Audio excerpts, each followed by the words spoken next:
Hello and welcome to High Pitched Squirrel. Well, yeah, I think High Pitched Squirrel will do. Yeah, High Pitched Squirrel reading fan fictions. Ugh, sorry, sometimes get a little weird. Yeah, but anyways, High Pitched Squirrel reading fan fictions, not fanimes, fan fictions.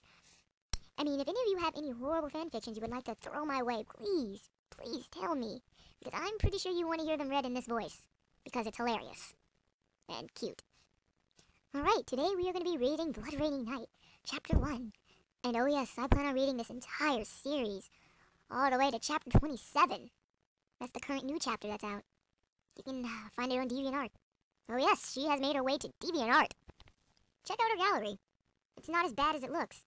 It's terrible. I'm joking. It's really shitty.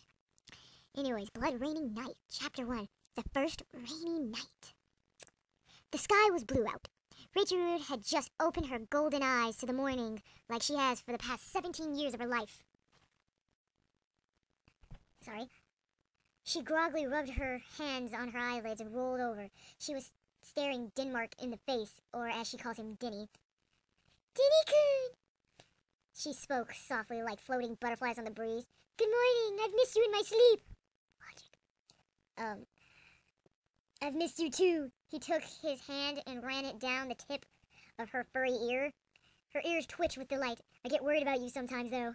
Really? Her golden eyes lit up like a light in a lamp on a dark night. Yes, of course. You work for the Yakuza. How else am I supposed to feel? Oh my god. I'm sorry. Her eyes gazed downward like as if she's trying to see something on the floor. Just gotta love that part. Just gotta love how people just... Anyways, where was I? Oh yeah. It's good to know there's actually someone who cares about my existence. I love you with all my heart, Raccoon. Nyan! You do? I know you do. I love you, Denny-kun, Richu purred. They kissed passionately like a man and a woman that haven't seen each other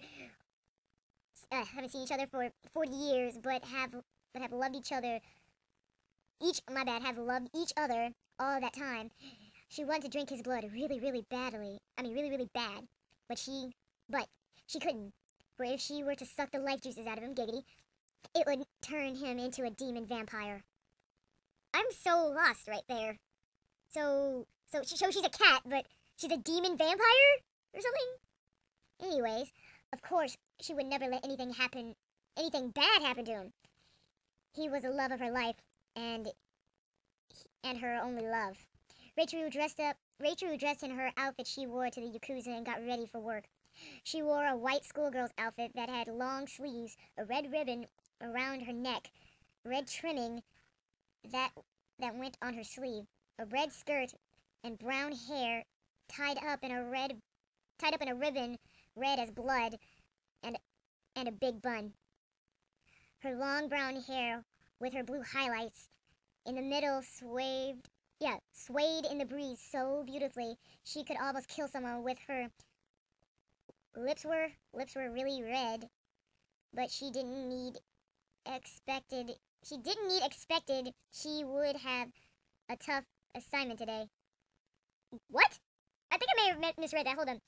Okay, so her brown hair with her blue highlights in the middle swayed in the breeze so beautifully she could almost kill someone with her. Lips were really red, but she didn't need expected she would have a tough assignment today. I have no idea. That sentence just sounds weird to me. Moving on, Rachel was out prowling in the woods when she heard a certain crackle. It was a witch.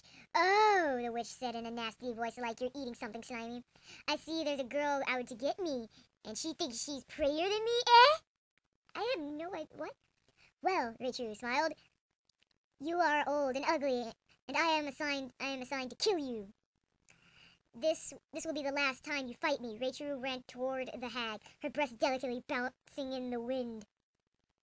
That is where you facepalm. I'll give you a minute. Okay, back to the story. The witch took out a staff and tried to smite her. Oh my god. But fell short when Rachel suddenly disappeared and reappeared behind her. I told you not to mess with me, she said, slitting the witch's throat open. She put her lips on the wrinkly neck and sucked on it really hard, giggity. The blood came pouring into her mouth like a waterfall of gore and violence. You just gotta love these comparison things. They're just wonderful in this story. She was going home after having killed the witch when she heard an unusual noise coming from the bushes. Hey. He said, I've come back for you. Rachel was astonished. Father? She yelped. I'm sorry. Father? I don't know what yelp sounds like, so I'm just guessing. You're supposed to be dead. Why did you come back? Why did you have to come back? Tears of pain and darkness rolled down her eyes as her worst nightmare had stepped towards her. I am undefeatable, bitch. You had your chance years ago, but you failed. Now I'm back to get you. You don't want to fight me, Father. She drew out her long, bloody sword and looked at him in a cruel way. I haven't come to kill you right now, but someday. Beware. With that, he threw a smoke bomb and disappeared. That was weird. But anyways, if you did enjoy this, please let me know, because then I will continue on with this disturbing fan fiction. Anyways, chipmunk, squirrel. Wait, I'm a squirrel. Yeah, high-pitched squirrel out.